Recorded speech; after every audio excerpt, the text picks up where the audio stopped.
WCBI News at 6 starts now. Good evening, everyone. COVID-19 has forced many small businesses in Mississippi to shut their doors, at least temporarily. And that's caused financial hardships for owners and employees. But there could be some help on the horizon. WCBI's Bobby Martinez is live in downtown Starkville with more on a nonprofit organization. Joey, here in downtown Starkville is a prime location of small businesses and those who may still be struggling from COVID-19. MS 30-Day Fund, a nonprofit organization, is here to help those in need. Mississippians are our best when we help each other. They are the heart of our downtown districts. Main streets lined up with our favorite stops, mostly all locally owned and small businesses. Mississippi, the fabric of our economy really is made up of small businesses. The vision first took off in Virginia, and after seeing success there, Mary Sanderson says they decided to give it a try in Mississippi. We feel like there's any state that is ready to help each other, it's Mississippians, and so we set it up here. Brian Sanderson says the MS 30-Day Fund is a forgivable loan that can provide small businesses up to $3,000. And while businesses are not asked to pay the money back, he does hope they pay it forward. It's not a repayment schedule, but we ask them to pay it forward to other small businesses that are in need once they're back up on their feet. So how do you know if you are eligible? The application process is very clear on a few things. You have to be a Mississippi business. You have to be a Mississippi resident. You have to have been, your business had to have been around for a year. The organization just recently launched on Monday, and so far Brian says hundreds of small businesses have applied. We've had a lot of applications already, and we're focusing on just continuing to get the word out and get as many contributions in the door as we can to help small businesses. Chris Collins works at Liberty Bell Barbershop in Starkville and says many small businesses are in a huge hole, and the MS 30-Day Fund might be the ticket to help pull them out. I think that's great. And a small town like this that's very community oriented, especially the downtown area where there were multiple businesses that were shut down for periods of time and stuff like that, I think someone being able to step up and do something like that can only benefit for people around here. And if you would like to learn more about this opportunity, I'll have that link for you on our website at WCBI.com. Reporting live in Starkville, Bobby Martinez, WCBI News. The USDA is expanding its online SNAP benefits to Mississippi. The state sent in a request for online purchasing of food for those households that participate in the SNAP program. It was approved today. This will allow the state to speed up the process of getting online purchasing ready for retailers. Over 195,000 Mississippi households take part in the SNAP program. The Mississippi State Department of Health is reporting 374 new confirmed cases of COVID-19 in Mississippi. That brings the state's total to a little over 18,000 cases. 21 deaths were also reported today, bringing the state's total to 868. In our area, Clay, Oktibbeha, and Webster counties all reported deaths. The health department estimates about 13,000 people have recovered from the virus. That means there are about 4,200 active COVID-19 cases in Mississippi currently. If you need a mask, you might want to go to Starkville this weekend. From 9 to 11 Saturday morning, free masks will be given out at the 6 different locations you'll see on your screen. The mask will be pickup only. Non-medical grade K95 and washable masks will be available. Oktibbeha County has received over 43,000 masks from the Mississippi Emergency Management Agency and the Mississippi Department of Health. Mississippi community colleges plan to go back to normal operation this fall. The Mississippi Association of Community Colleges says all operations are set to begin with added measures to help keep students, faculty, and staff safe. The state's community colleges switched to online operation mid-March due to the COVID-19 pandemic. Each school has put together committees and adopted protocols to safely restart. Individual colleges will be making announcements in the coming weeks. Across the state and country, organizers at justice rallies have been using the events to encourage people to vote, especially the younger generation. Our Savannah Gato joins us live in the studio with more on how young voters are getting involved. Savannah? Many of those who have been taking the streets calling for unity have been able to make their voices heard where it really counts. At the ballot box now, they are hoping their numbers into the streets turn into lines at the polls. The only way things are going to change by law or, state statute is going to be through your power of voting. That's the most important thing I tell my friends. If you're not registered to vote, please register and use that voice when you have it. Those are the words of young voters who now have the opportunity to bring about the change they want to see. And one thing they want to see is a new Mississippi state flag. There's a huge group of us who are now of voting age who have not been able to have a say in the issue as far as the flag goes. And I believe we should be able to use that right. And if enough people believe it should change, and vice versa. As long as there is the ability to make our opinions and thoughts on the issue heard. Mississippi's flag is the last in the nation to contain a Confederate symbol, and these voters say it's time to change that. People need to understand that changing the flag is not going to change history. History is history. It just makes Mississippi feel more welcoming and more inclusive to the next generations that are going to come after us versus the generations that made the flag and what we're known for now. I feel like my generation specifically is very keen on improving the reputation that Mississippi has as a whole. Reporting in Columbus, Savannah Gato, WCBI News. The Mississippi Secretary of State's office reports just over 5,000 new voters have registered since May 10th. Some of the registered to vote at the rally this past weekend that most likely have not been processed. It could be the end of the month before those numbers are in. Stunning weather has returned. Lower humidity values developing across our region. A lot of blue sky, too. Some friendly clouds alive. You in Louisville, Mississippi. Notice those clouds out there. They will be thinning out as we go throughout the course of the evening hours. Let's hop on over to Vernon at Durham's Pharmacy. Bright blue sky. Temperatures gradually cooling as a cold front moved through earlier today. So just some fair weather cumulus clouds out there. As I mentioned, those go away. We've got mid-70s for you in Oxford at 75, 80 now in Columbus. Temperatures are continuing to cool as those winds are now from the west and northwest and about 10 to 20 degrees cooler in some spots. Right now, the heat index yesterday at this time was in the low 100s in several spots, but today, much different, and tonight, much different, down into the low 60s, feeling good out there. It's going to be great. Tomorrow, a lot of sunshine, low to mid 80s across the region as we kick off a long sunny stretch. Your full forecast in just a few minutes. A Monroe County teenager is missing and deputies are asking for help finding her. 16-year-old Holly Whipple was last seen last night around 11. She's 5'7" and 105 pounds. She could be traveling to Como or Byhalia. If you know where she is tonight, call the Monroe County Sheriff's Office. And just to the north in Tishomingo County, a family needs help finding a missing Belmont teen. 16-year-old Jacob Burzing was last seen on May 23rd. He's 5'9" and weighs about 160 pounds. He has brown hair and brown eyes. The Tishomingo County Sheriff's Department says he might be going to Hackleburg, Coleman, or Elkmont, Alabama. If you know where he is tonight, call the Tishomingo County Sheriff's Office. Lowndes County man is accused of shooting into a house. 24-year-old Jamie Hubbard is charged with shooting into a dwelling. Deputies were called to Hotel Street in Crawford about a shooting on May 14th. Investigators found that a bullet struck a house and that house had people inside of it. Deputies did not say how they came to identify Hubbard as a suspect before he was arrested yesterday. As of this afternoon, Hubbard's bond had not been set.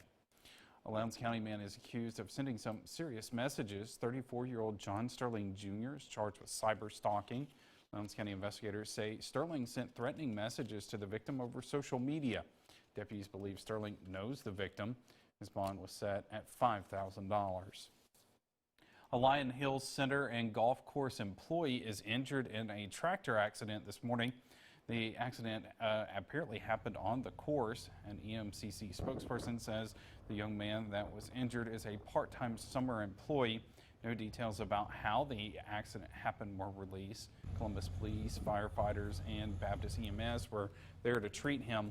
EMCC did say the employee is stable and no other details are being released because of privacy concerns. The college did offer its thoughts and prayers as he continues to recover. At least one person is injured after a two-vehicle crash in Columbus today. The collision happened on Alabama Street around 11 o'clock. It appears a truck and an SUV collided. Columbus police and fire were there to help clear the scene. The cause of the accident is under investigation. Tupelo's Police Athletic League takes its basketball camp to the streets. We'll have that story coming up on WCBI News. You're watching WCBI's News at 6 with Joey Barnes.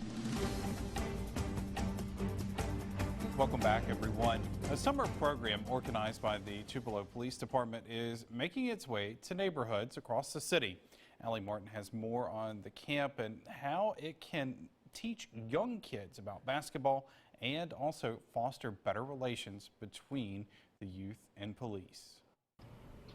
For years, the Tupelo Police Athletic League has held summer basketball camps at its headquarters, but this summer, PAL is going mobile. Turn that away with your right hand and start dribbling. Start dribbling. Milton Moore is taking young people through the fundamentals of basketball. Moore retired as head coach at Rust College and now shares his skills and knowledge as a volunteer coach with the Tupelo Police Athletic League. They get a chance to talk to the police and communicate. And talk and get to know each other. That's about the main thing. Lieutenant Katarsha White is executive director of PAL and oversees TPD's community-oriented policing. She says the decision was made to take the basketball camps to different neighborhoods because of concerns over COVID-19, and also she says it helps raise awareness of programs offered by the Police Athletic League.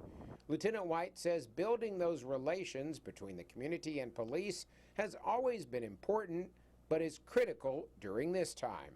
We want people to take the opportunity to talk with us. If you see an officer, wave at him, let him know. If you have something you want to say, let him know what your concerns are, and especially in your community, because that's the one thing that I think of is it takes us to make sure that our communities are safe, not just law enforcement, but the people that live in those communities, because they have a vested interest as to what goes on.